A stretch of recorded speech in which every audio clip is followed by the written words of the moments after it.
เลาะมาเรื่อยๆแล้วก็ย่าเพิ่นพามาเบิ่งน้องเก่าแก่สมัยแต่พันปีแล้วน้องนี่นอนในตำนานเลยน้องยังน้องกลางดง น้องกลางดงน้องคือลุงโบ่มสมัยตะกี้คนนั้นไปเห็ดสุ่มไปเห็ดสุ่มอ๋อสุ่มบ่ดูสุ่มไฟเป็นไฟไหม้นี่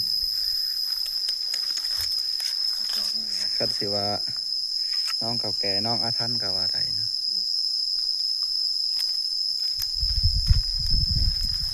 เลิกได้เห็นว่าเป็นจอกเป็นแนวสินี่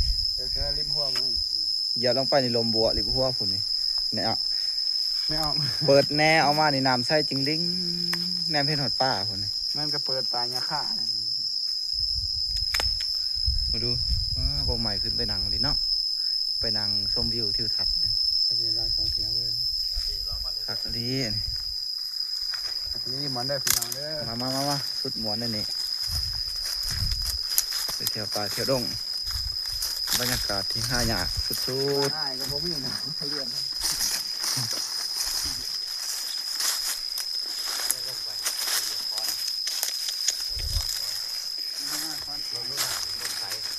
เบิ้งสิ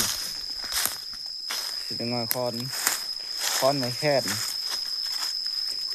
ไม่แค่นเก่าตะกี้แม่นว่าไม่แค่นมาตะเคียนตีนี่อ๋อความลึกคนนี้ไม่ธรรมดาบกาจุ่มไปเนาะบ่ฮู้ว่าสาธิแล้วย้อนเห็ดเป็นไม่ตะเคียนวักใหญ่อย่างนี้นอนกระดึงอยู่นี่ไข่ยังใช่ไข่ไม่ขนาดตีบไดแมนได้ไข่แล้วว่าไง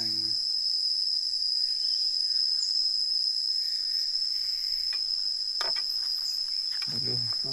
ที่ว่ามันเป็นน้องเงี้ยๆไปเรื่อยๆจอกนี่รีวิวเบิ่งที่ไข่แข็งตามจอกตามนี่จอกบ่นี่มันจอกจอกหน่อยนี่น้ำนี่ใช่จริงๆคาราจุ่มกองแล้วไปนี่เห็นหอดป้าเนาะลอยอยู่ทางผืนคนนี้เอาไตค้อนมาตะเคียนขอโทษเด้อยาแม่เด้อที่ลูกหลานขึ้นนั่น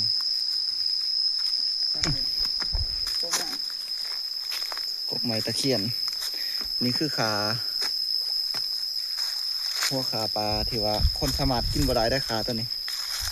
เป็นขาที่อยู่ในแม่น้ำแบบลำธารอยู่ในกลางดงแบบนี้เบิ้งสียางไปยาวๆไปเรื่อยๆนี่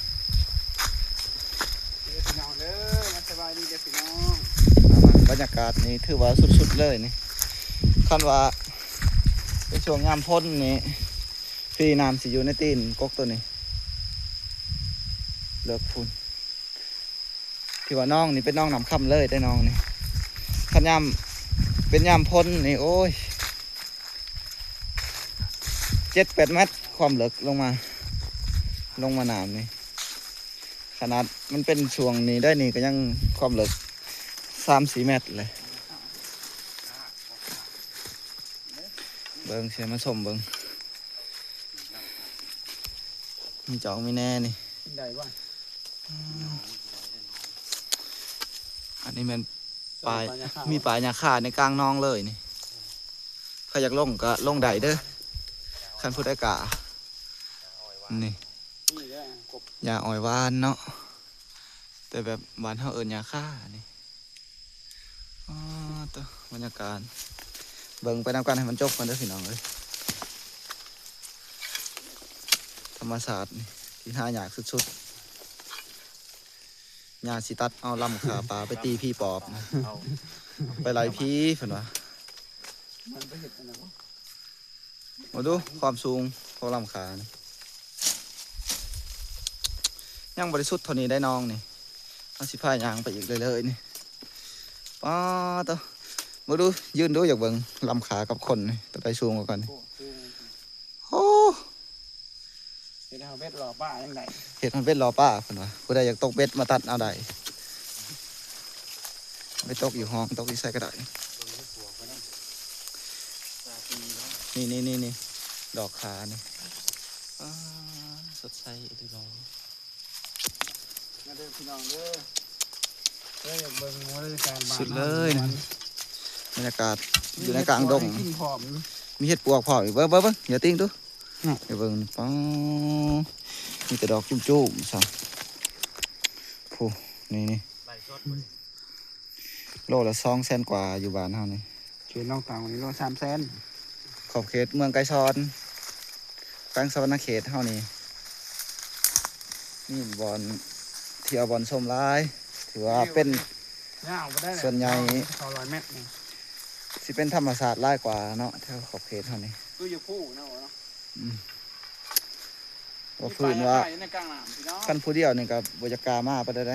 ไม่ปลายาคายอยู่กลางน้ำ เป็นป่าหญ้าคาในกลางน้ำแบบนี้นี่เลิกเป็นเลิกนี่ทั้งผืนนี่บ่ได้ว่าเอ้านี่จนบ่กล้าจะไกลเพิ่นละแต่ขออนุญาตนะเพิ่นเลยมากับย่าเนี่ยเนาะมื้อนี้ก็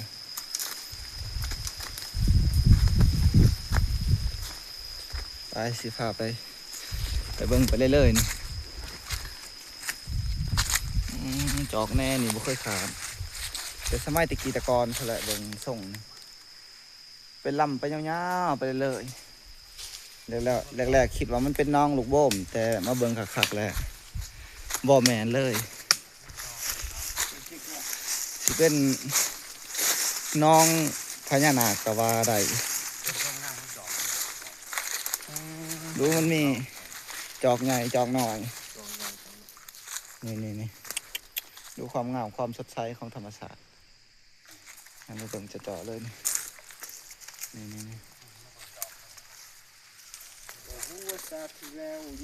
ไปยาวไปเรื่อยๆตามลำธารนี่แต่ว่าเลิกนี่สุดยอด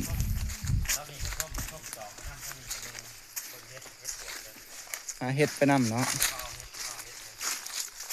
แถวตะฝังน้อง เอาเฮ็ดครับ เราส้มไปแล้วดอกส้มแม่ไปแล้วงามป่ะ บรรยากาศ งาม นี่ถ้าเขตนี้เป็นจอกใหญ่เลิกบ่ให้เว้าได้นี่เห็ดว่าเขียวๆนี่ เอาเพิ่นบ่ได้มาปลูก เพิ่นว่าบางที่มื้อวันสิ้นผู้ใดมากอาจสิเฮ็ดแหน่น้อยหนึงเพิ่นให้เห็นหน้าเฉพาะตัวเฉพาะผู้เดียวได้คัดกะมา ไหลตัวละ นี่ก็สิขึ้นมาลินดอกแถวนี้คันเฮามาผู้เดียวเฮาสิเห็นเพิ่นแต่ว่าเฮามาหลายคนเพิ่นก็บ่ปรากฏกายให้เห็นเพิ่นกกใหม่ก็ใหญ่คักเด้นี่ฮู้ยังนี่ไปเอาขอจบวิดีโอไว้ก่อนเนาะ จองมาปล่อยนะ